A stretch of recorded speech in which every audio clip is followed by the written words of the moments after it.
Because I said to Speaks yesterday, it's maybe a little early to play the bench-em red-ass card 23 games into the new manager or whatever. But Kenny Williams came up for air.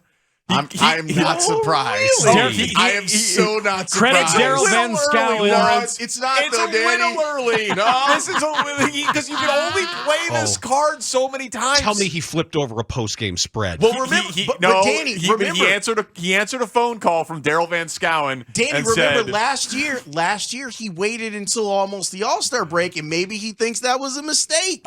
Maybe, but these quotes are hilarious. Let's go. He doesn't have to worry about Tony being upset and that getting back to Jerry by saying something now. You have to know I'm not in a good place right now.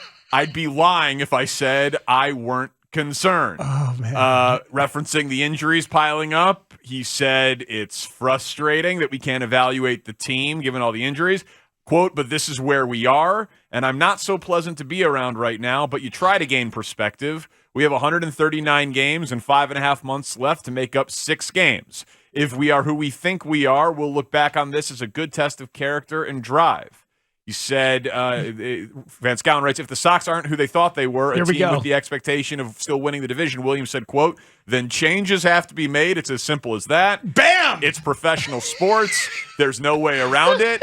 And whether that's in the clubhouse or here with us in the front office, end quote. So this is what he does. Gas up the golf cart of death. He awkwardly muscles up. He also says accountability around here is not a problem. That's ridiculous. That one is when I lose it. Accountability around here is not a problem. Are you effing kidding me? You have a job as long as you want. So will Rick. So does Tony. Well, maybe not Rick. When you hear that, He'll have a sideways job. maybe not Rick. But look, he's like, it's because real he early says, for all of this to be happening, No, guys. it's not. when you've been given the opportunities we've been fortunate to be given to try and rebuild this thing, to tear it down and rebuild it, and we were on the right track, and now the train is off the rails a little bit, it would be naive of me to think if things don't correct themselves that we wouldn't be looked at as well. So he's saying we, him and Rick. He doesn't mean we. Accountability He means around he. here is That not guy. a problem. He means that guy that everyone thought was better at this job than I was, and I actually have a ring. Since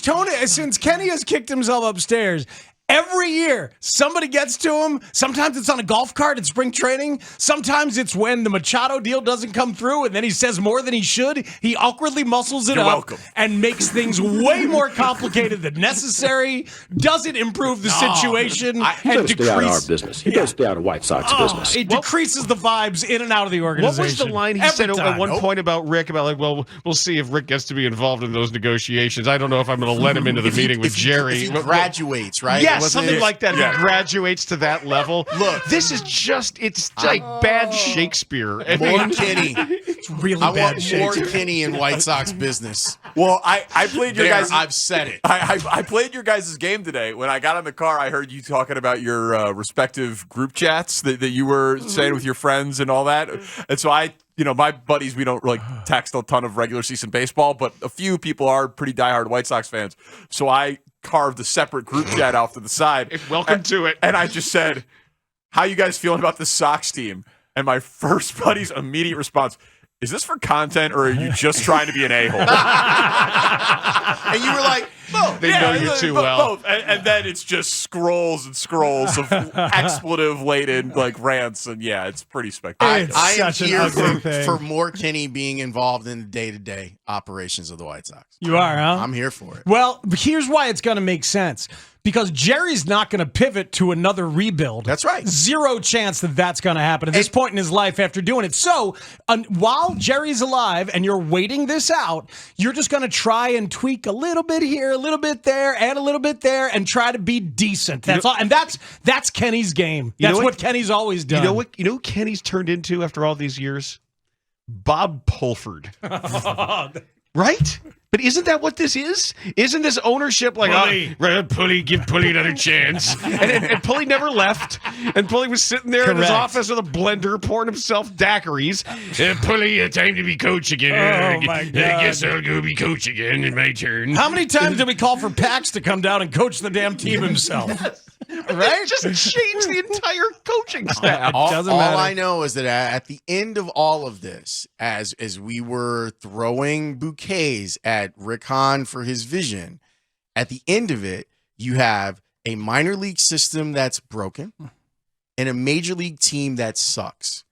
How in the world should that allow for him to be involved in any decision making going forward? No, it shouldn't. It shouldn't. I appreciate they need a full house cleaning, though, right? It's not because we don't know who's in charge. So like, if the buck stops with him, it should probably stop with Kenny and keep going up and sell the team and just, you know what I mean? Like, just keep going up. Sell the team is when it ends, because until then it's just going to be, a combination of Chris Getz and Kenny.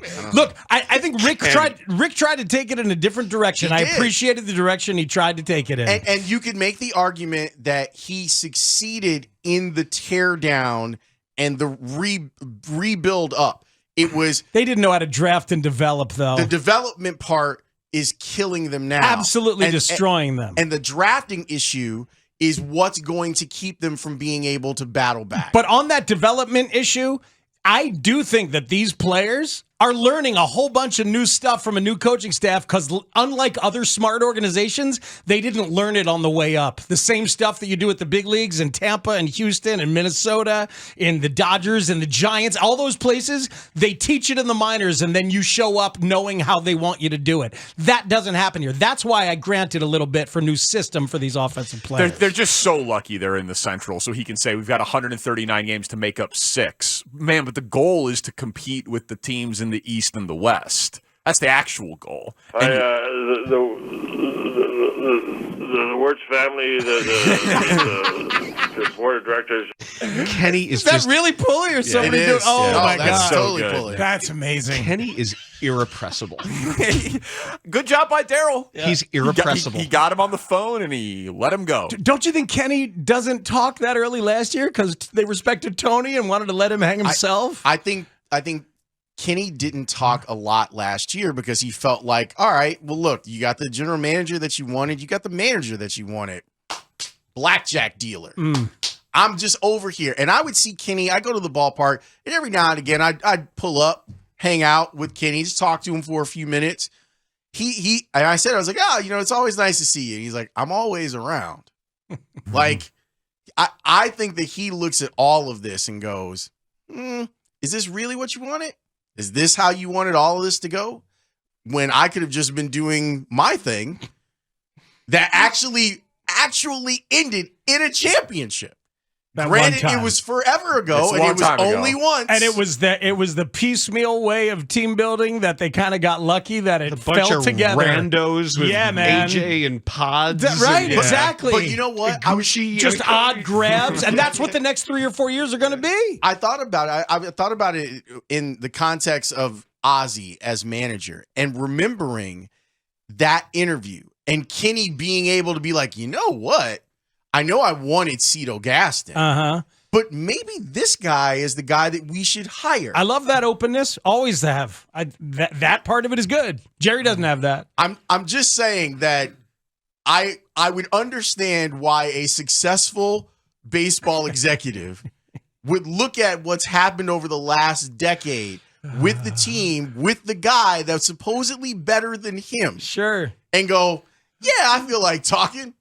I got some things to say. Man. Some furniture going to be moving around this piece You know if we don't get better. You know what real teams do? They go out and they get smart people from somewhere else. The Dodgers were like, Andrew Friedman, Yes. let me pay you. Hey, smartest person, what would happen if we gave the Correct. smartest person in baseball alls the money? That's Tom how- Ricketts did that. The Correct. Orioles thing was built because they stole George Kissel from the Cardinals in the 50s and 60s. This is Kissel. It's forever. That's how you do it. And this org doesn't do it. They don't do that.